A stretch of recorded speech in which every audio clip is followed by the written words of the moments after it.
అన్ని శవాలు నగ్నంగా చూసినవాడు అతనికి ఆల్కహాల్ ఎడిక్షన్ లేదని గ్యారంటీ ఇస్తారు. అతని సమకాలీకుడు ఎవరో అతను ఆడవాడు ఒక పెద్ద తాగుబోతాడు అన్నాడు అని ఒక మీడియాలో కూడా చూశాను. అంటే అతను ఎంప్లాయ్ ఎవరైతే ఉన్నాడో అతను ఒపీనియన్ తీసుకున్నప్పుడు మీడియా వాళ్ళు అతను ఏమని చెప్పాడు, వాడు తాగుబోతాడు ఎప్పుడు తాగే ఉంటాడని చాలా రెక్లెస్గా ఆన్సర్ చెప్పారట. సో అతనికి ఇంటాక్సికేషన్ హ్యాబిట్ ఉన్నప్పుడు సైకాలజిస్టులు ఇంకొక డైమెన్షన్ కూడా ఏం తీసుకుంటారంటే, ఇది అతను అక్కడ ఎంప్లాయ్గా ఉన్నన్ని రోజులు ఎంత ఆల్కహాల్ ఎడిక్షన్ కలిగి ఉన్నాడు, అక్కడి నుంచి రానవే అతను అక్కడి నుంచి సడన్గా అక్కడి నుంచి ఫ్యామిలీని తీసుకొని వెళ్ళిపోయాడు, ఎక్కడో డిసపియర్ అయిపోయాడు. ఈ గ్యాప్లో ఎన్ని సంవత్సరాలు ఉన్నాడు మేడం? అతను 14 years ఉన్నాడు కదా. 2014లో వెళ్ళాడు, ఇప్పుడు మళ్ళీ 25లో వచ్చాడు, అంటే 11 years. ఈ 11 years అతని పర్సనల్ లైఫ్ ఏంటో చూస్తారు మేడం. అతని personal life, social life, overall contentment చూస్తారు మేడం. ఒకవేళ ఇతనే మీరు సైకాలజీలో ఒక టర్మ్ వినే ఉంటారు, మీరు నెక్రోఫీలియా అన్న పదం విన్నారు ఎప్పుడన్నా? శవాలతోని సంభోగం చేసేటువంటి ఒక మానసిక రుగ్మత అది. సో ఇతను ఇవాళ గిల్ట్ అన్నప్పుడు psychologist which perceptional area which was the area where you felt guilt? You are also the part of the performances with the nude woman. You have done something wrong with them, or else you have done something that was against your conscience, but yet without any force, without any fear against the death, you must have done something else. మీరు మిమ్మల్ని భయపెట్టి చంపుతాము అని భయభ్రాంతులు చేసినప్పుడు మీరు చేసిన ఒక చర్య, ఆ తర్వాత మీకు యాంత్రికంగా అది అలవాటు కూడా అయ్యుండొచ్చు కదా. అందువల్లే you are free to see, you are allowed to see a woman nakedly and it's a dead body. So necrophilia అతనికి డిజార్డర్ లేదని ఎట్లా చెప్తారు వాళ్ళు? ఇంత గ్యాప్ మేడం. ఈ 11 సంవత్సరాల తర్వాత అతను బయటకు వచ్చినప్పుడు ఫస్ట్ అతన్ని ఎగ్జామిన్ చేయాలి అసలు ఫస్ట్. అందుకే అంత గ్యాప్ తీసుకున్నారేమో కదా. ఒకసారి వచ్చి పోలీస్ స్టేషన్కి వచ్చి కంప్లైంట్ చేశారు, అప్పటికి వాళ్ళు తీసుకోలేదని. ఆ తర్వాత తన 2 అడ్వకేట్లతో కలిసి వచ్చాడు, తను ఒక బ్యాగ్లో వచ్చాడు, తనతో కొన్ని ఎముకల్ని తీసుకొచ్చి అప్పుడు ఇచ్చారు. ఆ తర్వాత స్టార్ట్ అయింది. అప్పుడు అంతా నేషనల్ మీడియాలో పెద్ద అవుట్రేజ్ వచ్చిన తర్వాత సిట్ ఫామ్ చేసిన తర్వాత మళ్ళీ పోలీసులు ఎదురు చూశారు. ఈ మధ్య కాలంలో అవన్నీ జరిగి ఉండవా? అంటే అది అట్లా తీసుకోలేం మేడం. ఇప్పుడు ఫర్ ఎగ్జాంపుల్ మీరే అంటున్నారు కదా, ఇంత గ్యాప్లో ఏదైనా జరిగి ఉండొచ్చు అని మీరు అంటున్నారు. సడన్గా వై ఇట్స్ నౌ? అతని ఏజ్ ఎంత? 50 years అంట. 50 years కదా. సో ఇప్పుడు ఈ గ్యాప్లో ఏదైతే ఉందో, ఇప్పుడు ఇంత సడన్గా మీడియాకి వచ్చాడు, సో ఇంత ముందర ఎప్పుడు లేదు. సో దీన్ని కొంచెం మీరు పొలిటికల్ కానీ ఈ మఠాలకి ఉన్నటువంటి ఆధిపత్యం, మీకు షైవైట్స్ చూసుకోండి, అక్కడ వక్ర షైవైట్స్ అని ఉంటారు అక్కడ, మీకు నాట్ షైవైట్స్, వైష్ణవైట్స్ క్లియర్, అక్కడ లింగాయట్స్ ఉంటారు, లింగాయట్స్ అండ్ వక్ర లింగాయట్స్ అని ఉంటారు. వాళ్ళది కూడా అక్కడ ఆధిపత్యం ఉంది. అంటే మఠాల ఆధిపత్యం కోసం కూడా రాజకీయాలు జరిగినటువంటి చరిత్ర మీరు వెళ్ళి ఇన్వెస్టిగేషన్ చేస్తే మీకు తెలుస్తుంది మీడియా పర్సన్గా. సో దానివల్ల జరిగిందా అంటే, ఇప్పుడు ఎవరైతే అక్కడ ముఖ్యమంత్రిగా ఉన్న వ్యక్తి ఎవరైతే ఉన్నారో అతని కమ్యూనిటీ, వీళ్ళ సమాజం వేరు, వాళ్ళ సమాజం వేరు. అక్కడ మనం ఇది కొంచెం politically it is not a very important point to be discussed and analysed, కాబట్టి నేను పెద్ద పట్టించుకోవట్లేదు. కానీ బట్ ఆధిపత్యం కోసం, మఠాల ఆధిపత్యం కోసం జరిగిందా, లేదా గవర్నమెంట్ ముఖ్యమంత్రి మీద ఉన్నటువంటి, ఎందుకంటే మీరు కర్ణాటకలో వెళ్ళి చూసుకోండి మేడం, అక్కడ చాలా ఈ discrimination of casteism, discrimination of ఆధిపత్యం ఉంటుంది, discrimination of the casteism, discrimination of the financial status and the power, ఇవి మీకు క్లియర్గా అనిపిస్తాయి అక్కడ. మీరు ఎక్కువ లోతుకి వెళ్తే మంచిది కాదు, కానీ నేను మైసూర్ నుంచి ఎక్కడెక్కడో ప్లేసెస్ అన్నీ కూడా నేను చూశాను. అక్కడ విలేజ్ ఎన్విరాన్మెంట్లో అక్కడ ఎలా ఉంటారు వాళ్ళకి, ఆ డిస్క్రిమినేషన్ ఆఫ్ ముఖ్యంగా టెంపుల్స్ ఏరియాలో కానీ, మీరు అర్బన్ బెంగళూరుకి వచ్చినప్పుడు చూస్తే అక్కడ ఉన్న అట్మాస్ఫియర్ ఎలా ఉంది. సో అంతర్లీనంగా వాళ్ళ పెంపకంలో వాళ్ళు ఏం చూస్తారు అన్నది కూడా మీకు తెలుస్తుంది మేడం. అది there is definitely very strong perception in everybody else about this the caste discrimination or the superiorities. వాళ్ళు ఒక గ్రూపిజం మెయింటైన్ చేయడం అట్లాంటిది మనం చెప్పచ్చు అది. సో ఇటువంటి డిస్క్రిమినేషన్లో కూడా ఇలాంటి ఇన్సిడెంట్లో ఇతన్ని ఒక పాములాగా వాడుండొచ్చు. ఇతను definitely he is not alone madam.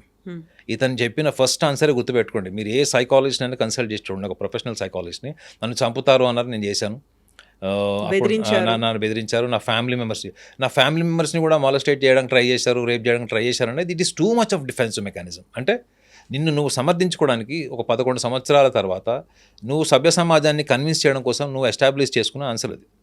ఒకవేళ గిల్ట్ అంటారు మేడం, గిల్ట్ అన్న పదాన్ని మీడియా ఎంత ఈజీగా తీసుకొని చూడండి. గిల్ట్ ఎలా వస్తుంది మేడం మనిషికి? ఏ కారణమైన ఏ రకమైన గిల్ట్ అది? నువ్వు శవాలను పూడ్చిపెట్టడం వల్ల మాత్రమే గిల్ట్ అయితే 11 సంవత్సరాలు ఎందుకు లేదు గిల్ట్ అది? ఇప్పుడెందుకు వచ్చింది? ఆ 11 ఏళ్ల కాలంలో జరిగినటువంటి అంతర్మథనం అనేది ఉంటుంది చూడండి. నా చేతులతో నేను వందలాది శవాలకి అలా ఖననం చేశాను. కొన్నిసార్లు పెట్రోల్, డీజిల్ పెట్టి తగలబెట్టేశాను. లేకపోతే అలా వదిలేశాను. ఆ ఆత్మలన్నీ నాకు ప్రాపర్‌గా అంత్యక్రియలు జరగలేదు అని దే ఆర్ హాంటింగ్ మీ. అందుకనే నేనిప్పుడు బయటకొచ్చాను. ఆ గిల్ట్ ఫీలింగ్‌తో వచ్చాను. అది అది వాటికి జరగ అది కామన్ మ్యాన్ వింటాడు మేడం. నేనేం చెప్తాను మీకు? హ్మ్. అది కామన్ మ్యాన్ వింటాడు. ఏమని? కరెక్టేరా, అతనికి చాలా అంతరాత్మ పరిశీలన చేస్తున్నాడు. ఇంట్రోస్పెక్షన్ అనేది జరిగింది. వెరీ ఆత్మ పరిశీలన చేసుకున్నాడు, ఇంట్రోస్పెక్టివ్ అని చెప్తారు. హ్మ్. కానీ సైకాలజిస్ట్ అది తీసుకోడు మేడం.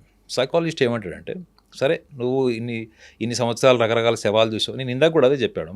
అతని జీవితంలో ఒక భార్యని మాత్రమే లీగల్గా నగ్నంగా చూసేటువంటి ఒక ఆర్డినరీ పర్సన్ మేడం.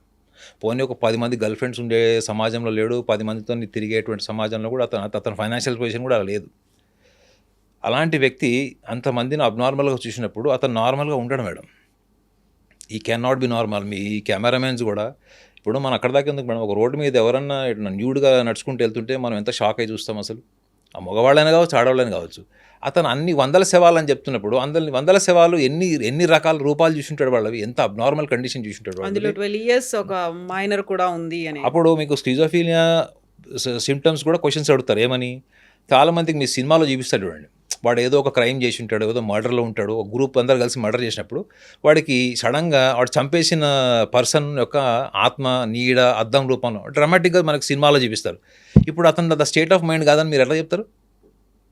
మేబీ ఈ seeing something that which is not scientifically accepted or proven. అంటే మీకు విజువల్ హాలోసినేషన్స్ కూడా ఉండొచ్చు కదా. హ్మ్. మేబీ అతను చనిపోయిన వాళ్ళ శవాల మొహాలు వాళ్ళవన్నీ కూడా అతను కనిపిస్తుండొచ్చు ఇప్పుడు. ఇది ప్రాబబిలిటీ. ఇది నేను గ్యారంటీ నేను చెప్పాను. ప్రాబబిలిటీ ఏంటంటే ఇతనికి శబ్దాలు కూడా వినిపిస్తుండొచ్చు. హ్మ్. అంటే auditory hallucination and visual hallucination. So visual hallucination, auditory hallucination కూడా క్వశ్చన్ చేస్తారు madam. It is a very deeply you have to do research on these person's mind makeup. ఇప్పుడు 13 ప్రాంతాలు చెప్పాడు. 13 ప్రాంతాల్లో 6వ ప్రాంతంలో మొండెం దొరికింది, తల లేకుండా. స్కల్ లేకుండా స్కెలిటన్ దొరికింది అనుకున్నప్పుడు 11వ ప్రాంతంలో కేవలం తల మాత్రమే దొరికింది. అక్కడ స్కెలిటన్ లేదు. కానీ వేరే అవశేషాలున్నాయి. సో గతంలో వినిపించినటువంటి మాటలు అక్కడ ఏదైనా తాంత్రిక పూజలు జరిగి ఉంటాయేమో, నరబలి లాంటిది జరిగి ఉంటుందేమో అనేది. మళ్ళీ నిన్న దొరికిన 11వ ప్రాంతంలో దొరికింది కూడా ఒక పుర్రె దొరికింది, కొన్ని ఎముకలు దొరికాయి. అవన్నీ ఒకే పర్సన్‌వా అది ఐడెంటిఫై చేయలేదు. వీటన్నిటికి సంబంధించి ఒక కంక్లూజన్ అయితే ఇప్పటికి రాలేదు. సిట్ అయితే ఏం చెప్పలేదు. వినిపిస్తున్నవేంటి అక్కడ గతంలో ఆత్మహత్యలు చేసుకునేవాళ్ళు డైరెక్ట్‌గా మోక్షం లభిస్తుంది అనేది. లేకుంటే తాంత్రిక పూజలయ్యేవి, నరబలులు కూడా జరిగేవి అనేది. సో వాటిని కోరిలేట్ చేసినట్టుగా దొరికినటువంటి ఈ శాంపిల్స్ ఏమన్నా చెప్తున్నాయా? లేకుంటే మీరు చెప్పినట్టుగా వాళ్ళకి ఆ పర్సన్‌కి ఎవరైతే మాజీ పారిశుద్ధ్య కార్యక్రమం ఆయన మీద టెస్ట్ చేయాలి. సైకలాజికల్‌గా ఆయన్ని టెస్ట్ చేయాల్సినటువంటి అవసరం ఉంది అనుకుంటే బోల్డ్ అని డిఫరెంట్ పాయింట్స్ కనిపిస్తున్నాయి కదా. వీటన్నిటిని ఇంటర్లింక్ చేసి ఆ డాట్స్ అన్నిటిని కనెక్ట్ చేయడానికి ఎంత టైం పడుతుంది? కాదు మేడం. ఇప్పుడు మీరు ఒకటి ఇందులో ఆలోచించాల్సింది ఏంటంటే, మీరు క్షుద్ర పూజలు ఇట్లా తాంత్రిక పూజలు అని అన్నారు. సో మీకు తెలుసో లేదో చాలా మటుకు కూడా నదీ ప్రాంతాల్లోనే ఎక్కువ క్షుద్ర పూజలు చేస్తారు. తెలుసా మీకు? చాలా మటుకు మీకు క్షుద్ర పూజలు, తాంత్రిక పూజలు అన్నీ కూడా సముద్ర తీరాన, నదీ తీరాన చేస్తారు. Point number 1. పాయింట్ నెంబర్ 2 ఏంటంటే, చాలామందికి అక్కడ ఏరియాలో వచ్చి ఆత్మహత్య చేసుకుంటే మోక్షం వస్తుంది అనుకునే వాళ్ళు మూర్ఖులు కూడా ఉన్నారు. సో ఇంకొకటి ఏంటంటే మేడం, మన దగ్గర కర్ణాటక బార్డర్, మీరు మహారాష్ట్ర బార్డర్లో కూడా చూడండి. ఈ తాంత్రిక విద్యలు, పూజలు ఇటువంటి వ్యక్తులు, ప్రాక్టీషనర్స్ ఆ డీప్ ఫారెస్ట్లో మీకు కనిపిస్తుంది. నేను ప్లేస్ చెప్పదలుచుకోలేదు, కానీ it is a very famous holy place. మేము వెళ్ళినప్పుడు, మేము నైట్ రిటర్న్ వస్తున్నప్పుడు అక్కడ న్యూడ్గా ఒక గ్రూప్ ఆఫ్ ఉమెన్ వెళ్తున్నారు మేడం. న్యూడ్గా రోడ్డు మీద నడుచుకుంటూ వెళ్తున్నారు వాళ్ళు. నాతో పాటు ఎవరైతే కార్ డ్రైవింగ్ చేస్తున్నాడో అతను ఎంబీబీఎస్ డాక్టర్. అతను నా పక్కన కూర్చున్న అతను కూడా ఎంబీబీఎస్ డాక్టర్. వాళ్ళు అది చూసినప్పుడు పక్కన కూర్చున్న అతనికి ఏం కాలేదు, మొత్తం స్వెట్ వచ్చేసింది డ్రైవింగ్ చేసి అతనికి. ఎందుకంటే మేడం, ఒక నార్మల్గా మనం రోడ్డు మీద వెళ్ళేటప్పుడు న్యూడ్గా ఒక గ్రూప్ ఆఫ్ పీపుల్ అంతా జుట్టు ఇరగోసుకొని పసుపు దీంతో వాళ్ళందరూ నడుచుకుంటూ వెళ్తున్నారు. చేతిలో ఒక చిన్న కాగడ లాంటిది ఏదో ఒక ఫైర్ ఉంది, అది తీసుకొని వెళ్తున్నారు వాళ్ళు. అంటే ఆ ప్రాంతంకి నిజంగా మీరు అట్లాంటిది ఊహించలేరు. అంత హోలీ ప్లేస్ అది. నేను పేరు చెప్పడం నాకు ఇష్టం లేదు గానీ, అలాంటి చోట వాళ్ళు ఎటు వెళ్తున్నారు? They are travelling towards the forest. మనం అర్ధరాత్రి పూట మనం చెట్లలోకి వాటిలోకి వెళ్తున్నాం. అటు సైడ్ వెళ్తున్నారు. వాళ్ళకి రెగ్యులర్ ప్లేస్ అయ్యుండొచ్చు. Maybe they have a recognised place. They are very they are aware of. Environmentally they are secured. అక్కడ యానిమల్స్ రిస్క్ లేనట్టుంది. సీ ఇటువంటి వాళ్ళల్లో ఇప్పుడు వాళ్ళు అక్కడికి వెళ్ళి ఏం చేశారో మనకి ఏం తెలుసు మేడం? అక్కడ ఎవరిని బలిచ్చారో, ఎవరిని ఏం చేశారో కూడా మనకు తెలియదు. సో కర్ణాటక, మహారాష్ట్ర బ్యాక్గ్రౌండ్ బార్డర్స్లో మీరు చాలా మటుకు చూడండి, ఈ తాంత్రిక విద్యలు, క్షుద్ర పూజలు, ఈవెన్ హ్యూమన్ సాక్రిఫైస్, నరబలులు కూడా మీకు పాసిబిలిటీస్ ఉన్నాయన్నది ఒక స్ట్రాంగ్ పాయింట్, స్ట్రాంగ్ ఆస్పెక్ట్ అది. కానీ ఇక్కడికి వచ్చినటువంటి దొరికినటువంటి శవాలు, ముఖ్యంగా మీరు తలకాయలైనటువంటి ఒక స్కెలిటన్ ఐడెంటిఫై అయిందని మొండెం చెప్పారు. దొరికింది. సో అది హ్యూమన్ సాక్రిఫైస్కి వెరీ మచ్ రిలేటెడ్. అది హ్యూమన్ సాక్రిఫైస్లో ఏం చేస్తారు మేడం? వాడు తలకాయ తీసేస్తారు. వాళ్ళు నరబలి అంటే అదే కదా, మీరు మెడకాయ తీసేస్తారు. వాళ్ళు చాలామంది పెద్ద పెద్ద ఇండస్ట్రీలు కట్టుకునే ఇండస్ట్రీస్లో వాళ్ళు దిష్టి పడకూడదని, అక్కడ రక్తం ఉండాలని చెప్పేసి కూడా ఎక్కడెక్కడో పిల్లల్ని తీసుకెళ్ళి కిడ్నాప్ చేసి తీసుకెళ్ళి అక్కడ చంపేసినటువంటివి కూడా మీరు సినిమాల్లో కథనాలు చూసిన ఉంటారు. చాలామంది బయట కూడా దొరుకుతారు. సో నేను అక్కడ దొరికినటువంటి స్కెలిటన్స్ అన్నిటినీ ఇన్వెస్టిగేషన్ చేసి దాని మీద ఫోరెన్సిక్ చేసి ఒక 3-4 నెలలు టైం పడితే దాని మీద. సో 3-4 నెలల తర్వాత if everything proves that nothing is related to this Mass burials. Or else related to the person who has claimed as A I can say it is a conspiracy. I don't want say it is a scientific fact. So అది గినక అతను allegation raise చేసింది అక్కడ prove కాలేదనుకోండి madam, అప్పుడు ఎవరు ఇన్ని రోజులు ఈ what you call it is hype ఏదైతే నడిచిందో కంటెంట్ మీద, సో ఇదంతా మచ్చ దేని మీద పోయినప్పుడు? అది టెంపుల్ మీదకే. టెంపుల్ అడ్మినిస్ట్రేషన్ నేను సపోర్ట్ చేయను మేడం. టెంపుల్ అడ్మినిస్ట్రేషన్ నేను సపోర్ట్ చేయను 100%. ఏ పొలిటికల్ అడ్మినిస్ట్రేషన్, ఫ్యామిలీ అడ్మినిస్ట్రేషన్ కూడా నేను సపోర్ట్ చేయను. మన రాష్ట్రంలో కూడా మీకు ముఖ్యమంత్రుల పిల్లలు జైలుకి వెళ్ళి వచ్చిన వాళ్ళు కూడా ఉన్నారు.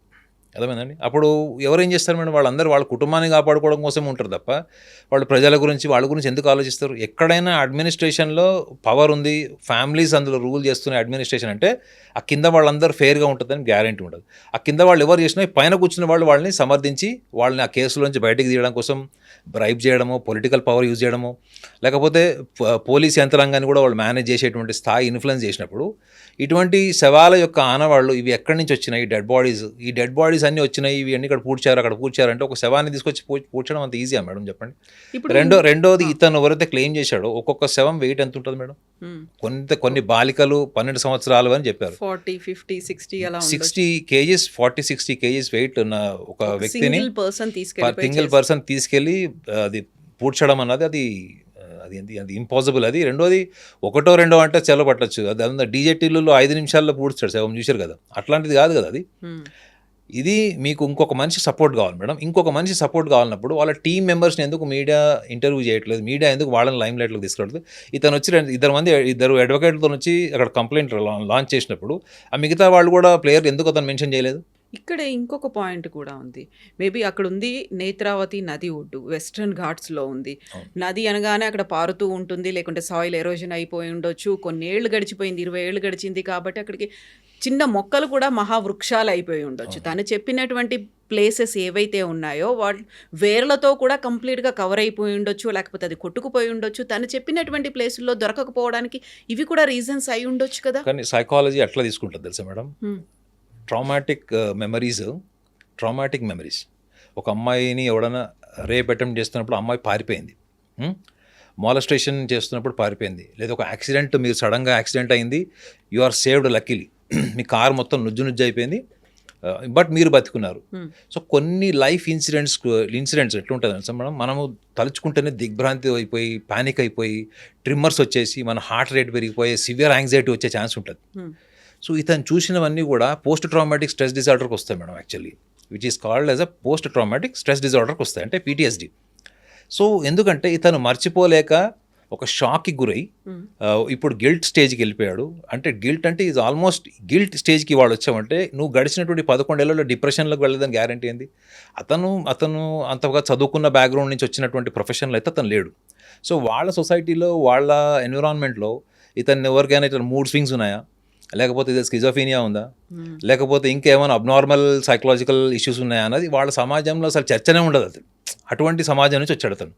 అతనికి అక్యురేట్ మెమరీ ఉంటుందని గ్యారెంటీ ఎట్లా ఇస్తారు మీరు? ఇప్పుడు మీ ఐ డ్రీమ్ లొకేషన్ ఉంది మేడం, మీరు ఒక 10 ఏళ్ల తర్వాత వస్తే ఈ లొకేషన్, ఈ బిల్డింగ్ ఇక్కడే ఉంటుంది. కానీ what all you have done in case if it is open forest, అవునా? If it is open forest, it is not a urban place, right? Open forest కావచ్చు, నదీ ప్రాంతం అంటున్నారు. నదీ ప్రాంతం దగ్గరకు వచ్చిన తర్వాత మీరు అప్పుడు ఉన్నప్పుడు ఓపెన్ ప్లేస్ అంతా కూడా ఇప్పుడు అక్కడ మహావృక్షాలు అయిపోయినాయి. సో అలాంటప్పుడు నువ్వు ఎగ్జాక్ట్ మెమరీతో వచ్చేటువంటి మానసిక స్థితిలో నువ్వు లేవు. First of all you have to understand madam, journalist you should understand what is his state of mind to raise such a massive allegation in front of the media. So he was seeking attention from media. That is also a possibility. ఈ మధ్య కాలంలో social media ద్వారా వచ్చినటువంటి awareness, social మీడియాలో వచ్చిన identity వల్ల ఎక్కడో ఉన్న వాళ్ళందరూ కూడా లైమ్ లైట్లోకి వచ్చి హీరోలు అయిపోయిన వాళ్ళు, టాప్ సెలబ్రిటీస్ అయిపోయిన వాళ్ళు కూడా ఉన్నారు. సో ఈ యాంగిల్ కూడా చూస్తుంది మేడం. ఇతనికి ఏమన్నా చిన్నప్పటి నుంచి కూడా కోరుకుంది ఏమైనా జీవితంలో జరగలేదా, లేకపోతే మేబీ అతనికి చైల్డ్హుడ్ నుంచి కూడా ఒక ఐడెంటిటీ ప్యాషన్ ఉంది. ఎందుకు మీరు అఘోరీది మీ ఛానల్లోనే చేశారు కదా, అఘోరీది మీ ఛానల్లో చేశారు. 4 పిల్లల్లో వీడొక్కడే ఇట్లా ఉన్నాడు, వీడు చిన్నప్పటి నుంచి వీడి కోరికలు ఇట్లా ఉండే అని మీడియాలో వాళ్ళ ఫాదర్, మదర్, వాళ్ళ బ్రదర్స్ది, వాళ్ళ కలీగ్స్ది వీడియో చూసే నేను కన్క్లూడ్ చేశాను మేడం అది. బికాస్ ఈ was severely suffering with some major attention disorder. అతన్ని తీసుకుపోయి దాన్ని మీరు ధార్మిక పరమైనటువంటి రంగేసి ఆ ధార్మిక రంగు మళ్ళీ అఘోరీ టెంపుల్లో పాటించారు కదా, పూర్ణకుంభ స్వాగతాలు కూడా అయ్యాయి ఆ టైంలో. యా మేడం, ఇప్పుడు నా లాజిక్ మీకు అర్థమవుతుంది కదా.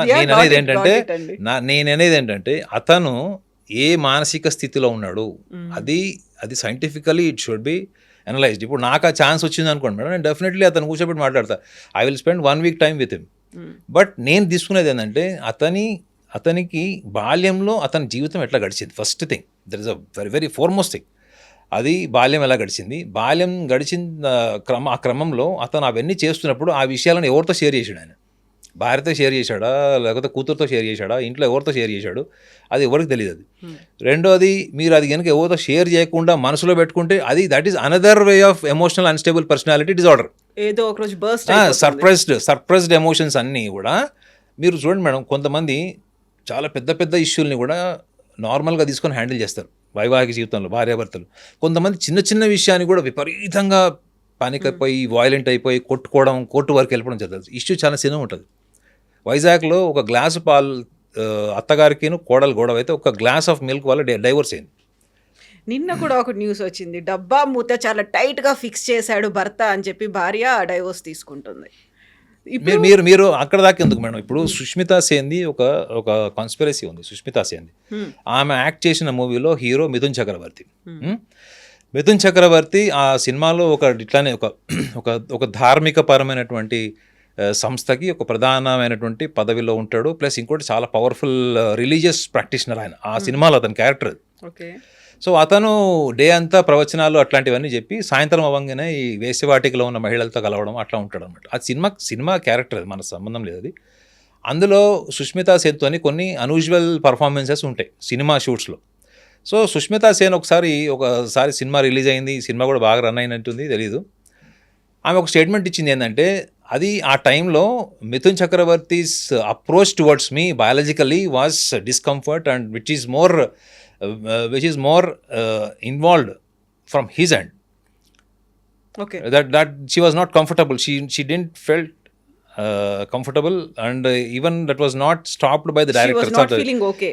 She was not comfortable. She simply said, I was not comfortable, and even when director said okay, still it was continued. అంటే ఇవన్నీ కూడా ఏంటి, ఆమె ఆ టైంలో అట్లాంటి స్టేట్మెంట్లు ఇచ్చేసింది, నేను కంఫర్టబుల్ లేనను ఇంకోటి ఏదైనా ఇచ్చేసింది. బట్ డైరెక్టర్ ఓకే అని చెప్పిన తర్వాత కూడా షార్ట్ ప్రొలాంగ్ అయిందని ఏదో చెప్పింది. అది ఒక 5-6 ఏళ్ల తర్వాత, అవునా నేను అప్పుడు అలా చెప్పానా, నాకు అప్పుడు అలా అనిపించింది కాబట్టి చెప్పాను, but now I'm not feeling like that అని చెప్పిందంట. ఈ 5 సంవత్సరాల్లో మిథున్ చక్రవర్తి ఫిలిం ఇండస్ట్రీలో ఆయన మానసిక పరిస్థితి ఎట్లుంటుంది మేడం? మిస్ వరల్డ్ నాకు తెలిసి సుష్మితా సేన్ గారు, ఆమె 5 సంవత్సరాల్లోనే ఇన్ని మూడ్ స్వింగ్స్ అయ్యి అప్పుడు ఇచ్చిన స్టేట్మెంట్కి ఇప్పుడు ఇచ్చిన స్టేట్మెంట్కి మార్పు వచ్చిందంటే, ఒక ఆర్డినరీ పర్సన్ జీవితంలో భార్యని తప్ప ఎవరిని నగ్నంగా చూడలేడు. అలాంటి వ్యక్తి నగ్నంగా 150 శవాలు లేదా 100 శవాలని చూశాడు. అతని నార్మల్ స్టేట్ ఆఫ్ మైండ్ అని ఎట్లా మీడియా అసలు అతన్ని ఎందుకు వదిలేసింది అన్నది ఈజ్ మై లాజిక్ మేడం. ఇంకొకటి ఆయన్ని విజిల్ బ్లోయర్‌గా ఇప్పుడు చూస్తున్నారు. ఒక అవును. ఇన్సిడెంట్ ఏదో జరిగింది. దాన్ని బయటికొచ్చాడు, చెప్పాడు. ఆయనకు ప్రొటెక్షన్ ఇవ్వాల్సినటువంటి అవసరం ఉంది. ఇవన్నిటితో పాటుగా సీరియస్‌గా ఫోకస్ పెట్టాల్సినటువంటి ఒక కన్సర్న్ ఇన్ని దశాబ్దాలుగా అక్కడ ఆ ధర్మస్థలితో పాటుగా ఉజిరే అనేటువంటి ఈ 2 విలేజుల్లోనే ఎందుకని ఇన్ని మిస్సింగ్‌లయ్యాయి? అన్‌ఐడెంటిఫైడ్ డెత్ అనేది ఎందుకు జరిగింది అనేది చాలా వరకు పేరెంట్స్ పోరాటాలు చేస్తూ ఉన్నారు. మా కూతురికి న్యాయం జరగాలి అనేది 2003 నుంచి అనన్య భట్ తల్లి ఇప్పటికి కూడా ప్లకార్డ్స్ అవి పెట్టుకుని ఆ విలేజ్ అంతా కనిపిస్తోంది. అలాంటివైతే ఇన్సిడెంట్స్ ఉన్నాయి కదా! వాటి మీద ఫోకస్ పెట్టాలి కదా! ఓకే. ఇప్పుడు మనం ఈ పర్సన్‌ని ఈయనకి భీమా అని పేరు పెట్టుకున్నారు. సో, ఎలా అయితే నిర్భయాకి పేరు పెట్టారో ఒక నిర్భయ అని ఈ పర్సన్‌కి భీమా అని పెట్టారు. భీమాకి సైకలాజికల్‌గా కొంచెం ఏదైనా ఎఫెక్ట్స్ ఉండొచ్చు. లేకపోతే ఆయన డిప్రెషన్‌లో ఉన్నారా ఇంకోటో అనుకోవచ్చు. అక్కడ ఫోకస్ పెట్టాలి. అవన్నీ కూడా రిలేటెడ్ విత్ ధర్మస్థల టెంపుల్‌కి సంబంధించి వాళ్ళు టెంపుల్‌కి వెళ్లారు, దర్శనానికి వెళ్లారు. వచ్చేసరికి ఫ్రెండ్స్ ఉన్నారు కానీ ఈ అమ్మాయి లేదు అని. ఆ ఇన్‌స్టిట్యూషన్‌లో చదువుకున్న వాళ్ళు కొంతమంది ఇలా చనిపోయారు, మిస్ అయిపోయారు అని. ఆ పేరెంట్స్ ఉన్నారు కదా! సో, ఆ యాంగిల్‌లో కూడా ఫోకస్ పెట్టాల్సినటువంటి అవసరం ఉంటుంది కదా! అప్పుడు మళ్ళీ ధర్మస్థల అని ఎందుకొస్తోంది? మేడం ఇప్పుడు ఇది మనం బంజారా హిల్స్‌లో ఉన్నాం మేడం. హ్మ్. బంజారా హిల్స్‌లో నుంచి ఒక ఒక 30 మంది సడెన్‌గా అమ్మాయిలు మిస్సింగ్ ఉన్నారు ఫర్ ఎగ్జాంపుల్. హ్మ్. సో, ఒక 10 ఏళ్ల తర్వాతనో, ఒక 5 ఏళ్ల తర్వాతనో ఏదో ఒక డెడ్ బాడీ దొరికింది. సో, అదొక పెద్ద న్యూస్ అయిందనుకోండి. అది అమ్మాయి దొరికింది. ఇట్లానే సేమ్ ఇట్లాంటి కాన్స్పిరసీలో నుంచి అది బయటకొచ్చింది, వెలుగులోకి వచ్చిన అంశం అనుకుందాం. ఈ 30 మంది మిస్ అయిన వాళ్ళలో ఎంతమంది పోలీస్ స్టేషన్ అప్రోచ్ అవ్వాలి? ఎంతమంది మీడియాని అప్రోచ్ అవ్వాలి? హ్మ్. హ్మ్. మీరన్న లొకేషన్స్ ఏవైతే చెప్పారో అక్కడ సుమారు 100 మంది మిస్ అయ్యారనుకుందాం మేడం. ఆ మారుమూల ప్రాంతాల నుంచి కావచ్చు, ఎక్కడన్నా కావచ్చు. ఎన్ని కేసెస్ వాళ్ళు మా అమ్మాయి కూడా తప్పిపోయిందండి ఆ టైంలో. మా అమ్మాయి కూడా ఆ రోజు నుంచి ఈ రోజు అంటే సుమారు 15 ఏళ్ల నుంచి 20 ఏళ్ళు. ఒకవేళ మనం డ్యూరేషన్ క్యాలిక్యులేట్ అవును. చేసుకుంటే. ఈ 15, 20 ఏళ్లలో మా అమ్మాయి కనపడట్లేదంటే ఆ తల్లిదండ్రులకి అంతకంటే గొప్ప ఇన్ఫర్మేషన్ ఇంకోటి ఉండదు మేడం. హానెస్ట్‌లీ. ఎందుకంటే అట్‌లీస్ట్ మన అమ్మాయి ఏమైందనే తెలుస్తది. ఒకవేళ మనకు అస్థిపంజరం దొరికితే మనం క్రిమేషన్ చేసుకొని ఎట్లనో మనం అవును. మన దగ్గర క్రిమేషన్ చేయకపోతే ఆత్మశాంతి ఉండదనేటువంటి ఒక నమ్మకం ఉంటాం కాబట్టి. సో, కనీసం ఎంతమంది పోలీస్ స్టేషన్ అప్రోచ్ అయ్యారు? ఎంతమంది నిజంగా పేరెంట్స్ ముందుకొచ్చారంటే దానికి కూడా ఒక కాన్స్పిరసీ థియరీ తెచ్చారు. ఏందంటే అట్లా ఎవరైనా ముందుకొస్తే వాళ్ళని కూడా చంపేస్తారేమో.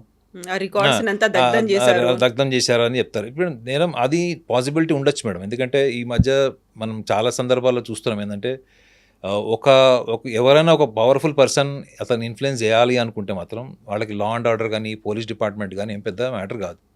మన మన మన మన రాష్ట్రాల్లో కూడా చూస్తున్నాం. అధికారంలో ఉన్న పార్టీ అధికారాల్లో ఉన్నప్పుడు ఎటువంటి ఈ వుమెన్ హెరాస్మెంట్‌కి సంబంధించినది, ఈ హీరోయిన్స్‌కి సంబంధించినటువంటి విషయాలు గాని, వాళ్ళ ఫోన్ కాల్స్ విషయాలు గాని, అధికారంలో ఉన్నప్పుడు ఎందుకు రాలేదు బయటికి? అధికారం నుంచి దిగిపోయిన తర్వాత ఎందుకొచ్చినాయి? Some people will become generous to come in front of the media and they explore that what all the nonsense happened to them during their tough time. So, అట్లాంటిదన్నా అక్కడ జరగాలి కదా మేడం. హ్మ్. ఇప్పుడు మీరు మీరు ఇవాళ ఒక 100 మంది మిస్ అయ్యారంటే 20 కంప్లెయింట్స్ అన్నా రావాలి మేడం. మా అమ్మాయి మిస్ అయిందన్నది. సో, ఇందులో ఫస్ట్ మనం ఒక నమ్మకానికి వచ్చేసాం ఏంటంటే అక్కడ 150 శవాలు ఇతను పూడ్చిపెట్టాడు అనేది ఫస్ట్ మన prejudice madam. We have developed A mind set that అరే అతను చెప్పాడు 150 శవాలు అది వినడానికి బాగుంది మేడం. కానీ అతను ఎక్కడ పూడ్చిపెట్టాడు, ఎక్కడ తవ్వకాలు జరుగుతున్నాయి అన్నది మీకు మీడియాలో ఏమైపోతుంది, ఈరోజు 500 శవాలు కనపడ్డాయి, 100 శవాలు కనపడ్డాయి అన్నది నేను యూట్యూబ్లో టైటిల్ చూస్తున్నాను. ఆల్రెడీ దొరికిపోయినాయి, 30 దొరికినాయి. తీరా చూస్తే అది ధర్మస్థల స్టార్టింగ్ కేసులో ఏవైతే అనాలిసిస్ ఉన్నాయో అవే ఉన్నాయి కేసులో. సో, మీడియాకి maybe it is a bread and butter for media or social media views or whatever it is. కానీ దాన్ని సైంటిఫికలీ, సైకాలజికల్గా ఎట్లా ఆలోచిస్తారంటే ఫస్ట్ అతని క్లెయిమ్ చేసిందే కరెక్ట్ కాదు అన్నది సైకాలజిస్ట్ ఫస్ట్ పట్టుకుంటాడు. హ్మ్. ఒకవేళ కరెక్ట్ అనుకోండి, అతని దగ్గర ఇన్ఫర్మేషన్ ఇప్పుడు ఫారెన్సిక్ డిపార్ట్మెంట్ కానీ దీని మీద ఏవైతే మనం అస్థికల గురించి మనం మాట్లాడుకుంటున్నామో ఇది 3-4 నెలల్లో తేలుతుంది మేడం అట్లీస్ట్. హ్మ్. వీళ్ళు నిజంగా నార్మల్గా చనిపోయారా, వాళ్ళకు చనిపోయేటప్పుడు ఎటువంటి బలవన్మరణం జరిగిందా, వాళ్ళ ఆర్గన్స్ ఎందుకు తీసేశారన్నది ఇవి కొన్ని peripherally it will come after 4 months. But psychology ఏం చెప్తుంది దీని అన్నిట్లో అంటే ఫస్ట్ ఫండమెంటల్లీ ఎవరైతే క్లెయిమ్ చేశారో అతని మానసిక స్థితి ఏంది చూస్తే అదేదో 2-3 సంవత్సరాల కింద జరిగినట్టు లేదు, లేదా అతను చెప్పిన కూడా 5-6 సంవత్సరాల కింద విషయాల్లా కూడా లేదు. అది ఎప్పటివి 95 to 2014. ఆల్మోస్ట్ 98 నుంచి అని చెప్పారు అది. సో, అలాంటప్పుడు దాని మీద అసలు ఫస్ట్ ఇతను ఎందుకు వచ్చాడు మార్కెట్లోకి అన్నది ఇన్వెస్టిగేషన్ చేస్తారు సైకాలజిస్ట్గా. నేను అది చేస్తాం ఫస్ట్. రెండోది ఇప్పుడు మీరు అన్నారు అక్కడ అస్థికలు దొరికినాయి. అస్థికలు దొరికినవి ఇవాళ నిజంగా అవి ఎంతవరకు ఆధారాలకి నిలబడతాయి ఆ డీటెయిల్స్ అన్నీ కూడా ఇతను చెప్పిన వాటికి అక్కడ వాటికి ఉన్న కండిషన్కి ఎంతవరకు నిలబడుతుంది అన్నది కూడా దట్ ఈస్ అనదర్ ఆస్పెక్ట్. కానీ మీడియా ముందుగానే ఒక కన్క్లూజన్కి ఏమొచ్చేసిందంటే అతను చెప్పిన దాన్ని ఫస్ట్ నిజమని నమ్మేసి దాని మీద జరిగింది. ఎందుకంటే మీడియా జనరల్గా కొంచెం సెన్సేషనలైజేషన్ ఇష్టపడుతుంది కాబట్టి. కానీ ఇది సెన్సేషనలైజేషన్ కేసు కింద సైకాలజిస్ట్ అస్సలు తీసుకోండి మేడం. అర్థమైందా? ఒక రకంగా చెప్పాలంటే అనకూడదు కానీ చాలా కూల్గా ఫస్ట్ వీడు ఏం చేశాడు, వీడు బ్యాక్గ్రౌండ్ ఏంటి, వీడు ఎందుకు చెప్పాడు, ఇవన్నీ అనాలిసిస్ చేస్తారు మేడం. ఇవన్నీ అనాలిసిస్ చేసిన తర్వాత అప్పుడు అది లీగల్ ప్రొసీజర్ ఒకటి ఉంటుంది మేడం. అది సైకాలజిస్ట్ రోల్ ఉండదు. లీగల్ ప్రొసీజింగ్ ఏముంటుంది, అది వీడు చెప్పిన చోటు పలానా చోటకి వెళ్దాం, వాడు ఒక ఎఫ్ఐఆర్ దర్జ్ చేస్తాడు, తర్వాత మళ్ళీ దానికి కోర్టు నుంచి ఆర్డర్ అన్నో లేకపోతే పోలీస్ స్టేషన్ నుంచి పర్మిషన్ ఏవో తీసుకొని మొత్తానికి వెళ్ళి అది ఫిజికల్ ఆపరేషన్ జరుగుతుంది. కానీ ఇతని మెంటల్ కండిషన్ ఏంటి, ఇతను ఎందుకు చెప్పాడు ఏంటి, వీళ్ళందరినీ చుట్టూ తిప్పుకోవడం కోసం చెప్పాడా, నిజంగా అతను ఒక 2-3 శవాలు పూడ్చుండొచ్చు, అతను కూడా షాక్కి గురై ఉండొచ్చు. ఆ 2-3 శవాలని నేను ఒక 100 శవాలని చెప్తే తప్ప వాళ్ళ మీడియా రాదు అక్కడికి. మీ 100 శవాలని చెప్తే కదా న్యూస్ కాదు. కాబట్టి నేను 100 శవాలని చెప్పడంలో అర్థం ఉంది అనే ఆ ఇంటెలిజెన్స్ నాకుందా, ఇవన్నీ కూడా మానసికంగా వాళ్ళు ఎస్టాబ్లిష్ చేసుకుంటుంటే మైండ్ సెట్ మేడం. అది మైండ్ మేకప్ అంటారు. ఇది కూడా ఇన్వెస్టిగేషన్ చేస్తుంది. సో ఇవి ఇన్వెస్టిగేషన్ చేశారనుకోండి మేడం, మీకు ఏమైపోతుంది, మీరు వేర్లు పట్టుకున్నట్టు ఉంటుంది. ఆకులు, కొమ్మలు, పళ్ళు దాని జోలికి సూపర్ఫిషియల్ ఎనాలిసిస్ ఉండదు మేడం. రూట్స్కి వెళ్ళిపోతే ఏంటంటే ఇతనే సరిగ్గా మెంటల్ కండిషన్ బాగోలేదన్నప్పుడు ఇతను 100 శవాలని అప్పుడు ఏం ఫిక్స్ అవుతామంటే మనము ఓకే మేబీ ఇతను ఒక 5-10 శవాలు అట్లా చేసి ఉండొచ్చు. సో లెటస్ ఇన్వెస్టిగేషన్ అనుకుంటారు. ఈ హైప్ మొత్తం పోతుంది మేడం. ఈ న్యూస్లో ఉన్న హైప్ అంతా ఎగిరిపోయి ఓన్లీ ఆ లాజికల్ ఫ్యాక్ట్స్లో నియరింగ్ ఫ్యాక్ట్స్ దగ్గరికి వెళ్తుంది. అది కూడా మళ్ళీ ఫారెన్సిక్ డిపార్ట్మెంట్ 3-4 నెలలు టైం తీసుకొని నిర్ధారించి ఎస్ ఇతను చెప్పిన దాంట్లో కొన్ని కరెక్ట్ ఉన్నాయి, కొన్ని కరెక్ట్గా లేవు, పర్సంటేజ్ ఎంత ఉంది, ఇవన్నీ కాదు, అసలు ఇతను చెప్పిన దానికి అక్కడ మ్యాచ్ కాలేదనుకోండి, ఇంకా అప్పుడు జనాలు అనుకుంటారు. అక్కడ దాకా ఎందుకు madam, Sridevi film actor Sridevi ఆమె చనిపోయినప్పుడు 100/100 సోషల్ మీడియా, ఎలక్ట్రానిక్ మీడియా అంతా మర్డర్ కిందనే ఇన్వెస్టిగేషన్ చేసినప్పుడు నేను ఒక ఛానల్లో డిబేట్కి వెళ్ళినప్పుడు నన్ను అడిగితే నేను యాంకర్ని అడిగాను అనమాట. అది అసలు మర్డర్ని ఎట్లా ధృవీకరించారు, అది మర్డర్ అయితే ఫస్ట్ బోనీ కపూర్ లోపల ఉంటాడు కదా, జైలు ఉంటాడు కదా, లేదా బోనీ కపూర్కి ఎంతో అంత ఇన్ఫర్మేషన్ ఉంటుంది, ఏదో సమ్ కాన్స్పిరసీ జరుగుతుంది కదా అంటే, లేదు సార్ అది మర్డర్ అని చేస్తేనే జనాలు చూస్తారు లేకపోతే చూడరని చెప్పాడు యాంకర్ చెప్పాడు. సో లాస్ట్కి ఏం తెలియదు, అది న్యాచురల్ డెత్ కిందకి రాలేదు, అది something was happened which is not natural but it was deliberate. ఆమె ఆల్మోస్ట్ సూసైడ్ కిందకి వచ్చింది. అది శ్రీదేవి గారు సూసైడ్ చేసుకున్నారని చెప్తే ఎవరు చూడరు ఆమె, ఎందుకంటే ఒక లెజెండరీ లాగా ఊహించుకునేవాళ్ళు, ఆమె అంత వీక్గా ఉంటుంది, సూసైడ్ చేసుకుంటుంది అనే మైండ్ సెట్ని తీసుకోరు అన్నది కూడా వ్యూవర్స్ పర్సెప్షన్ అని మీడియా కన్ఫర్మ్ చేసుకున్నప్పుడు, మీడియా ఎటువంటి కోణంలో వ్యూవర్స్ చూస్తారన్నది కూడా దృష్టిలో పెట్టుకొని చేయడం అన్నది సైకాలజీ అసలు తీసుకోదు మేడం. సైకాలజీ ఏమంటుందంటే అసలు అతని మోటివ్ ఏంటి, అతని టార్గెట్ ఏంటి, అతను రేపు పొద్దున ప్రూవ్ చేయలేకపోతే అతని పరిస్థితి ఏంటి, ఫ్యామిలీని ఎక్కడ పెట్టాడో ఇప్పుడు కూడా ఎవరికి తెలియదు, ఫ్యామిలీని ఎక్కడో దాచిపెట్టాడు, ముసుగేసుకొని వచ్చాడు. ముసుగేసుకోవడం కూడా సైకాలజీలో ఒక పాయింట్ చెప్తారు మేడం, అది తీసుకుంటారో లేదు తెలియదు. కానీ మీరు అపరిచితుడు సినిమా చూసారా? అపరిచితుడు సినిమాలో అపరిచితుడు ఒక డ్రెస్ కోడ్ ఉంటుంది. ఆ డ్రెస్ కోడ్లో మీరు రాము పోతాడు, రేమో పోయి అపరిచితుడు థర్డ్ క్యారెక్టర్ ఉంటుంది. సో ఇది ఇతను ముసుగేసుకొని ఇప్పుడు అతను అంత గిల్ట్ ఫీల్ అయినోడికి జనరల్గా ఆ లెవెల్ డెడ్ బాడీ చూసినోడికి గిల్ట్ ఎప్పుడైతే ఫామ్ అవుతుందో మేడం, వాడికి చావు భయం ఉండదు మేడం. మీరు గుర్తుపెట్టుకోండి, చావు భయం ఉండదు వాడికి. రెండోది ఇతన్ని అక్కడ ఎవరు గుర్తుపట్టరు మేడం, గతంలో అతను పనిచేశాడు కదా అక్కడ, ఇతన్ని గుర్తుపట్టే వాళ్ళు ఎంతమంది ఉంటారు. కాకపోతే ఇంతమంది మీడియా ఉంది కాబట్టి అక్కడ డిస్క్లోజ్ చేయొద్దు మేడం. ఇప్పుడు అతన్ని చంపారు మేడం. ఇప్పుడు నేను ఒకటి కూడా చెప్తున్నా కదా, మన ఇండియన్ మెంటాలిటీస్ మీడియా అవన్నీ చూస్తే కూడా అతన్ని ఇప్పుడు ఎవరు చంపరు. ఎందుకు తెలుసా అండి, ఇప్పుడు అతన్ని ఎవరైనా చంపితే అది ఆ ఎలిగేషన్ 90% సాక్ష్యాలు లేకపోయినా ఎలిగేషన్ ప్రూవ్ అయిపోతుంది, అది ఏదో జరిగింది పక్కా జరిగిందని చెప్పారు. సో అతను ముసుగేసుకొని రావడం కూడా, అతను ముసుగేసుకోకుండా, మీరు ఒక జర్నలిస్ట్గా చెప్పండి మేడం, ముసుగేసుకోకుండా వచ్చాడు లేదా ముసుగేసుకుని వచ్చాడు, which is eye catching for media? No, అక్కడ ముసుగేసుకొని వచ్చింది కూడా పోలీసులు ఆయన్ని సేఫ్గా సెక్యూర్డ్గా ఉంచడానికి ప్రొటెక్షన్తో తీసుకొచ్చారు అనేదే కదా. ఆయన ఎవరు అనేది బయటకు పేరు పెట్టారు. భీమా 100 సార్లు చెప్పుకున్నాడు, నాకు ప్రాణహాని ఉంది, నా కుటుంబాన్ని కూడా వదలరు అని చెప్పాడు. ఫస్ట్ అతన్ని క్లెయిమ్ చేసుకుంటాడు మేడం. ఏమని? పోలీసు వాళ్ళకి అతను ఏం చెప్తాడు, సార్ నా మొహం నేను చూపించాను కానీ నేను వాస్తవాలు చెప్తాను, బయట పెడతానని చెప్పాడు. అప్పుడు పోలీసు వాళ్ళు కూడా ఎందుకు రిస్క్ తీసుకుంటారు మేడం? వీడు కర్మగాలు ఎవరైనా చంపేశారనుకోండి, పోలీసు వాళ్ళు దానికి ప్రొటెక్షన్ లేదని పోలీస్ డిపార్ట్మెంట్ నిందపడుతుంది. సో కాబట్టి నాకు తెలిసి it was his decision. So that was also అది ఆ మాస్క్ వేసుకొని రావడం అన్నది మొత్తం నేషనల్ మీడియాని కూడా కదిలించింది అది. సో నేనైతే అలా ఆలోచిస్తాను మేడం, ఎందుకంటే ఏమీ లేనప్పుడు ఇక చుల్లుడి అంటే బైన్సుడి అని ఒక తెలంగాణలో ఒక సామెత ఉంటుంది, ఇదిగో తోకంటే అదిగో పులి అని. సో ఇది ఏమీ జరగలేదు అన్నది నేను అనట్లేదు madam. There is something mess, there is some mess is, but it is not visible, it is not scientifically as such, it is not proven. So అలాంటప్పుడు మనము అక్కడ జరిగి ఉంటుంది, ఇట్లా జరిగి ఉంటుంది అన్నప్పుడు ఫస్ట్ మీరు assassination of the administration of the Dharmasthala first thing. And ఇంకొకటి మన దేశంలో ఈ మతం మార్పిడి మాఫియా ఒకటి భయంకరంగా ఉంది. మీరు తమిళనాడు వెళ్ళి చూడండి, తమిళనాడులో టాప్ మోస్ట్ కమ్యూనిటీస్ కింద చెప్పుకునే వాళ్ళు కూడా కన్వర్షన్ మాఫియా ట్రాప్లో ఉన్నారు వాళ్ళు. సో కర్ణాటకలకు వాళ్ళు ఎంట్రీ కాలేదని మీరు ఎలా చెప్తారు? ఇతను వెనక ఒక కన్వర్షన్ మాఫియా లేదని ఎలా చెప్తారు మీరు? ఇతనికి డబ్బులు ఇచ్చి చేశారని నేను అనను, అతను అసాసినేట్ చేయను, but there must be something. అతని మెంటల్ కండిషన్ని ఎవరైనా ట్రాప్ చేసి అతన్ని గైడ్ చేసి సొలేస్, అతనికి ఒక లవ్ అండ్ ఎఫెక్షన్ క్రియేట్ చేసి అతని సబ్కాన్షియస్లో ఉన్నవన్నీ బయటికి తీసి నువ్వు ఇది మీడియా ముందర చెప్తే మేము మీకు బ్యాక్ ఎండ్ ఉంటాం, సపోర్ట్ చేస్తాం. ఇప్పుడు ఒక సైకాలజిస్ట్గా నేను మాట్లాడాను అనుకోండి మేడం, అవతల వాళ్ళు ఎవరికి చెప్పనటువంటి సీక్రెట్స్ వాళ్ళు చెప్తారు. మీకు ఓల్డ్ సిటీలో ఒక రేప్ కేసు అలానే జరిగింది. ఒక అమ్మాయిని రేప్ చేస్తే ఆ అమ్మాయి 4 days వరకు భోజనం తినకుండా, ఆ నీళ్లు తాగకుండా డిప్రెషన్లో ఉంటే తల్లిదండ్రులు ఎంత అడిగినా చెప్పని అమ్మాయి ఆమెను సైకాలజిస్ట్ దగ్గర తీసుకెళ్తే సైకాలజిస్ట్ 2 hours ఏ వ్యక్తి రేప్ చేశాడో చెప్తే ఆ వ్యక్తిని అరెస్ట్ చేశారు. ఆ వ్యక్తి ఇమీడియట్గా అతని మీద యాక్షన్ తీసుకున్నారు. ఆ సైకాలజిస్ట్ చేసే పని కన్వర్షన్ చేసేవాళ్ళు చేస్తారు మేడం. మీ మైండ్ని ఎమోషనల్గా డ్రైవ్ చేస్తారు, మీ మీద ఒక ఇంపార్టెన్స్ క్రియేట్ చేస్తారు, మీ సెల్ఫ్ లవ్ డెవలప్ చేస్తారు.